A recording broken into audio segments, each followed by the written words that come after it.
Oke, pertama-tama Bismillahirrahmanirrahim. Assalamualaikum warahmatullahi wabarakatuh. Salam sejahtera bagi kita semua. Di kesempatan yang baik ini, kami dari kelompok 6 yang berjudul Instalasi Perpipaan Air dan Pompa di Perumahan. Berikut adalah anggota pada kelompok 6 yang akan membahas pada kesempatan kali ini. Ada Nadila Sabrina, Konita Titis Ardiana, Huda Nukianto, Aulia Rahman, Kirai Ukiawati Suwito, Muhammad Faiz, Muhammad Fan Has Afif Alwin, dan Mulyana.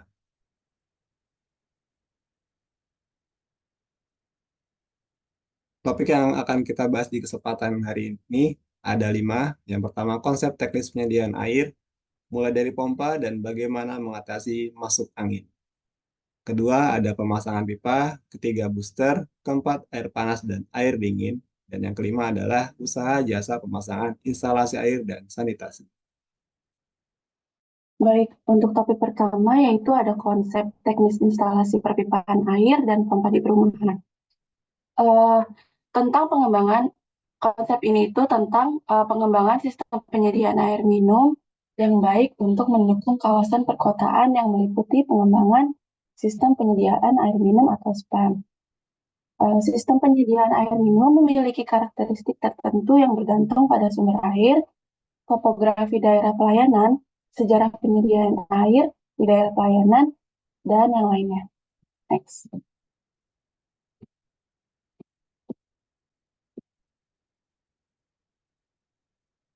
Kemudian ada perencanaan penyediaan pompa dan instalasi air bersih untuk perumahan. Yang pertama ada tangki air.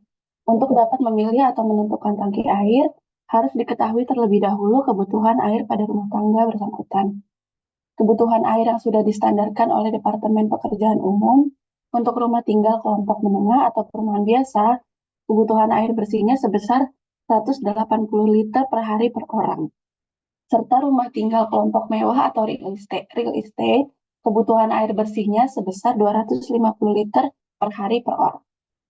Setelah diketahui kebutuhan air, selanjutnya dapat ditentukan tempat penampung air yang biasa disebut dengan tandon atau bak air, yang bahannya bermacam-macam, misalnya dari bahan fiberglass, stainless steel, atau dari konstruksi beton.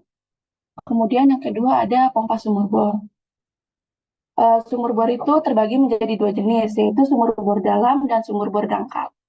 Jika kedalaman sebuah sumur lebih dari 10 meter, berarti sumur tersebut masuk ke dalam kategori sumur dalam. Jenis pompa untuk sumur bor dalam adalah jet pump yang memiliki batas maksimum daya hisap hingga kedalaman 60 meter. Pompa ini biasanya memerlukan daya listrik cukup besar karena menggunakan motor elektrik dengan power yang juga relatif lebih besar daripada pompa sumur dangkal. Selain jet pump, pompa submersible juga dapat digunakan untuk sumur bor. Pompa submersible juga disebut sebagai pompa air benam, yaitu pompa yang dioperasikan di dalam air. Pompa submersible tidak memiliki daya hisap, namun memiliki daya dorong yang mampu dicapai sesuai power mesin terhadap debit air yang dibutuhkan pengguna. Sistem kerjanya sangat berbeda dengan pompa jet, di mana pompa jet bekerja dengan menghisap air, sedangkan pompa submersible dengan mendorong air. Next.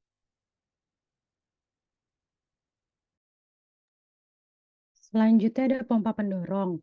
Pompa pendorong atau biasa disebut booster pump merupakan alat yang juga masih dalam istilah pompa air. Namun kegunaannya hanya sebatas untuk mendorong saja dan tidak memiliki kapasitas daya hisap seperti pompa air lainnya. Booster pump biasanya digunakan untuk membantu mendorong pendistribusian dari tower tank ke dalam pembagian masing-masing tempat. Sehingga air yang mengalir tidak hanya mengandalkan sistem gravitasi bumi saja. Instalasi pipa air yang menggunakan bantuan mesin pendorong booster pump membuat samburan air menjadi kuat, sehingga alat ini cocok dipasang pada kamar mandi yang memiliki water shower. Kemudian yang keempat, rangkaian sistem kontrol. Pompa rangkaian sistem kontrol yang dimaksud di sini adalah rangkaian kelistrikan yang mencakup tentang bagaimana kerja pompa diatur pada sistem air bersih, baik dengan pompa submersible maupun pompa pendorongnya. Komponen kontrol dan peralatan pengaman keamanan diletakkan dalam satu panel listrik yang berdekatan dengan lokasi pompa untuk mempermudah proses penginstalan. Adapun komponen utama yang digunakan dalam sistem kontrol pompa ini yaitu ada relay magnetic contactor dan floating switch. Untuk relay magnetic contactor ini merupakan alat yang dioperasikan dengan listrik secara mekanis mengontrol penghubungan rangkaian listrik. Sedangkan untuk floating switch sendiri adalah saklar kontrol ketinggian air atau sering disebut WLC atau water level control. Penggunaan saklar otomatis untuk mesin air sangat diperlukan. Kenapa? Karena dengan dipasangnya pompa otomatis, maka tangki atau tandon air akan selalu terisi penuh. Flow switch atau water flow switch adalah saklar otomatis pompa air yang bekerja karena adanya dorongan air saat keran dibuka. Air dari tangki atau sumber akan mendorong lidah sensor pada flow switch dan menyambungkan pompa dengan sumber listrik dan pompa hidup. Next.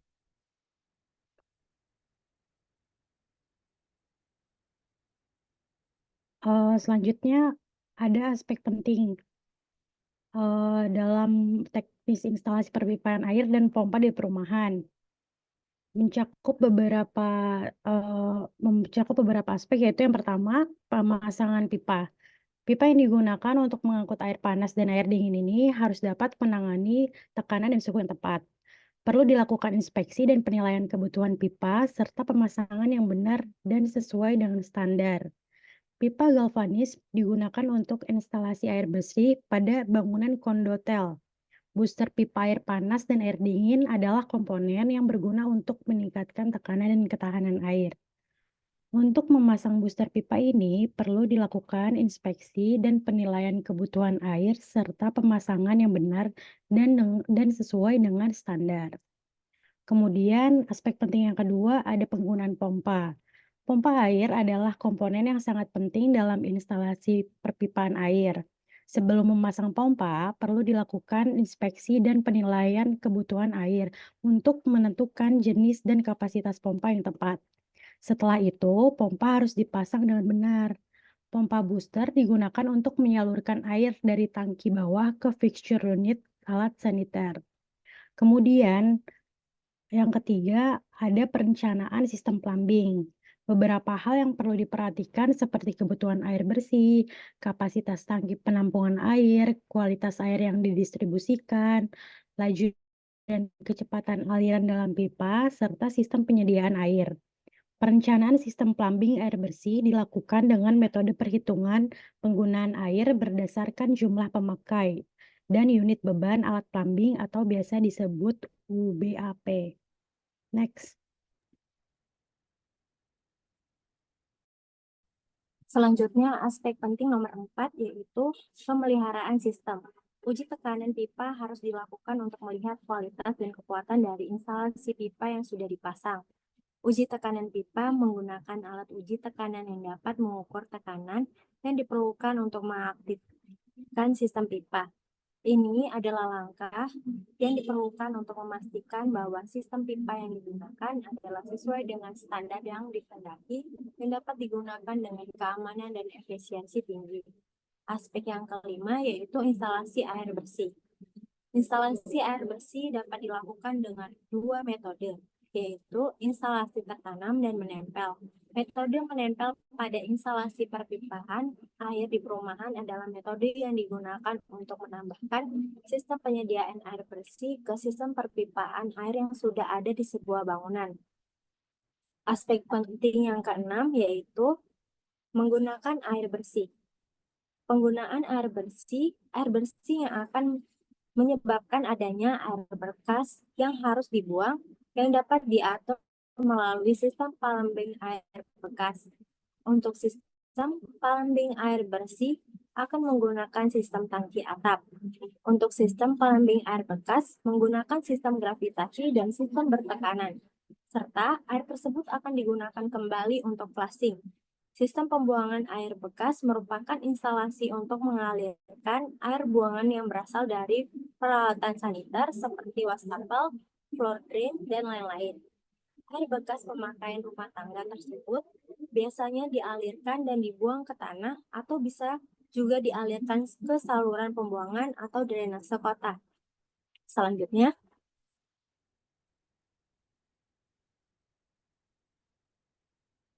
aspek penting yang ketujuh yaitu pemasangan alat tambahan. Perpipaan air kotor harus dipasang dengan manhole saringan, sambungan antar pipa rapat, dan sparing. Kontrol dan aksesoris yang digunakan dalam instalasi perpipaan air dan pompa seperti termostat, sensor, dan kunci harus dipasang dengan benar dan sesuai dengan standar untuk memastikan kabel dan koneksi yang digunakan dalam instalasi perpipaan air dan pompa berfungsi dengan baik. Perlu dilakukan inspeksi dan penilaian kebutuhan. Selanjutnya,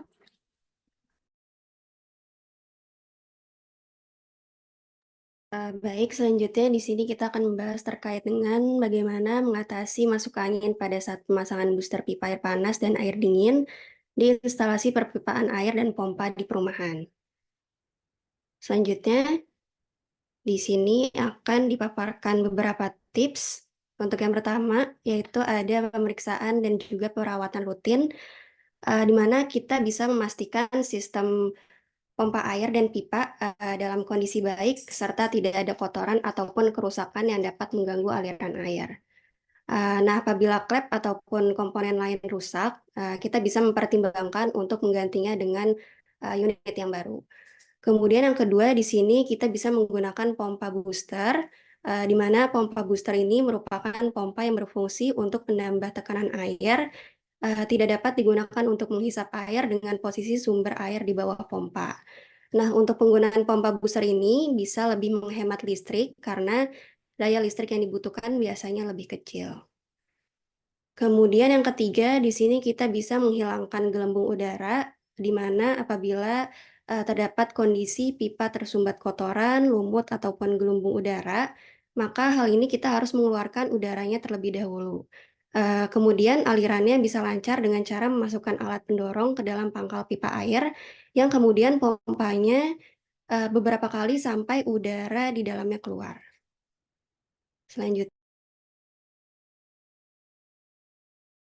Kemudian selanjutnya di sini kita bisa menggunakan pompa air terbaik dengan memilih pompa air yang berkualitas serta tahan lama dan dapat menggunakan pompa air yang menggunakan teknologi inverter.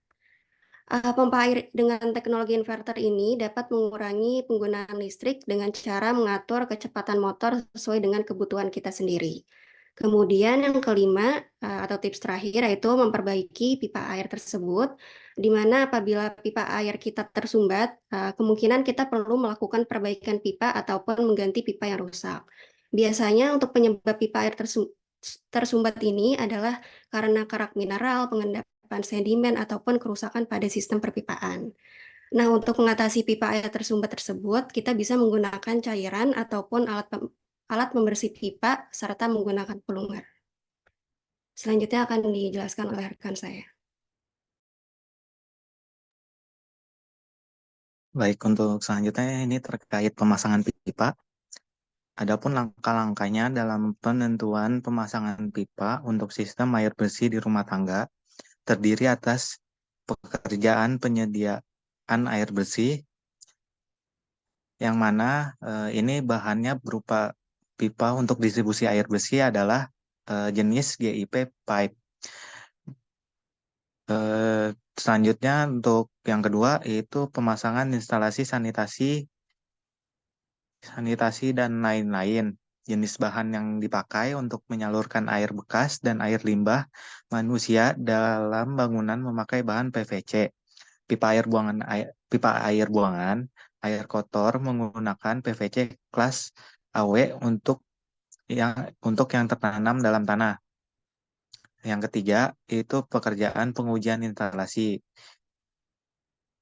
Terdiri dari dua bagian yaitu instalasi air bersih dan instalasi pipa air kotor dan pipa limbah manusia. Next. Untuk yang selanjutnya yaitu terkait booster. Apa sih yang dimaksud dengan booster? Booster sendiri merupakan pompa air yang kegunaannya hanya sebatas untuk mendorong saja, dan tidak mempunyai kapasitas daya hisap seperti umumnya pompa air yang lainnya. Booster ini biasanya digunakan untuk membantu mendorong pendistribusian dari tower water tank ke dalam pembagiannya ke masing-masing tempat. Untuk fungsinya itu ada 3, yang mana yang pertama meningkatkan tekanan, menjaga keseimbangan tekanan, dan menjangkau lantai yang tinggi. Setelah fungsi tersebut, ada manfaat dari pemasangan booster. Yang pertama yaitu aliran air stabil dan lancar, tekanan air yang cukup, hemat energi, dan meningkatkan nilai properti. Selanjutnya, silakan. Selanjutnya ada jenis-jenis pompa booster. Ada berbagai macam jenis pompa booster. Yang pertama itu submersible, yaitu pompa yang dipasang di dalam sumur air, tangki air, dan bekerja dengan cara mencelupkan motor pompa di dalam air. Selanjutnya jet pump. Jet pump merupakan jenis ini menggunakan prinsip ejektor untuk meningkatkan tekanan air. Selanjutnya ada pompa sentrifugal. Jenis ini menggunakan impeller untuk meningkatkan tekanan air. Next. Selanjutnya diagram pemilihan pompa. Sebelum melakukan pemilihan pompa, ada beberapa hal yang harus diketahui. Yang pertama itu penggambaran layout pompa atau bagian instalasi air. Yang kedua, pemilihan tangki air. Dalam pemilihan tangki air ini ada 2 data yang dibutuhkan. Yang pertama itu data gambar dan data kebutuhan air. Selanjutnya pemilihan pompa sumur.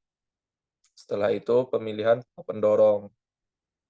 Selanjutnya penggambaran rangkaian sistem kontrol kerja pompa. Next.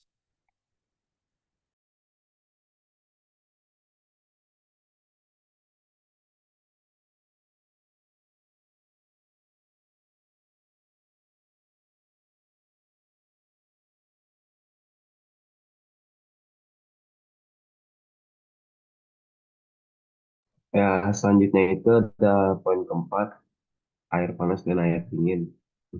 Berdasarkan Kemenkes nomor 105 tahun 2002, air bersih adalah air yang dipergunakan untuk keperluan sehari-hari dan kualitasnya memenuhi persyaratan kesehatan air bersih sesuai dengan peraturan perundang-undangan yang berlaku dan dapat diminum apabila dimasak. Bisa diperoleh dari beberapa sumber yaitu air hujan yang meresap ke dalam tanah, air danau, dan air sungai. Saat ini penyediaan air bersih yang banyak digunakan dapat dikelompokkan meliputi sistem sambungan langsung, sistem tangki atap, dan sistem tangki tekan. Selanjutnya itu ada perhitungan kebutuhan air bersih. Ya. Yang pertama itu ada rumus menghitung pemakaian air bersih rata-rata per hari, biasa disebut energi. Yang kedua itu ada rumus menghitung debit rata-rata per hari dengan rumus QID. Yang ketiga itu ada menghitung pemakaian air rata-rata per jam dengan rumus meter kubik per jam IH. Yang keempat itu ada rumus menghitung pemakaian air pada jam puncak dengan rumus jam per liter dan menit puncak dengan rumus menit per liter IH min max. Dan yang terakhir itu menghitung kebutuhan air selama seminggu B. Bisa di Dan poin kelima yang terakhir itu ada usaha jasa pemasangan instalasi air dan sanitasi. Merupakan salah satu jenis usaha yang bertanggung jawab untuk menyediakan dan memasang sistem air bersih dan sistem sanitasi yang efisien dan berkualitas tinggi di dalam perumahan. Jasa konstruksi adalah layanan jasa konsultasi konstruksi atau pekerjaan konstruksi. Setiap jasa konsultasi konstruksi harus memiliki sertifikat terkait apa yang perusahaan kerjakan, seperti sertifikat kompetensi kerja konstruksi. Ada beberapa hal yang perlu diperhatikan untuk jasa pemasangan instalasi air dan sanitasi. Yang pertama itu ada pemasangan sistem air bersih. Yang kedua itu ada pengetahuan dan keterampilan. Yang ketiga itu ada pemasangan sistem sanitasi. Yang keempat itu ada desain dan konsultasi. Yang kelima itu ada perawatan dan perbaikan. Yang keenam itu ada kepatuhan regulasi. Yang ketujuh itu ada inovasi teknologi. Dan yang kedelapan itu analisis pasar. Nah, sekian kurangnya saya kembalikan kepada moderator.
Terima kasih untuk teman-teman yang telah memaparkan pemaparan tentang terkait instalasi perpipaan di perumahan.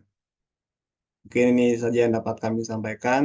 Mohon maaf bila penyampaian terdapat kurang ataupun mungkin salah kata. Kami ucapkan terima kasih. Assalamualaikum warahmatullahi wabarakatuh.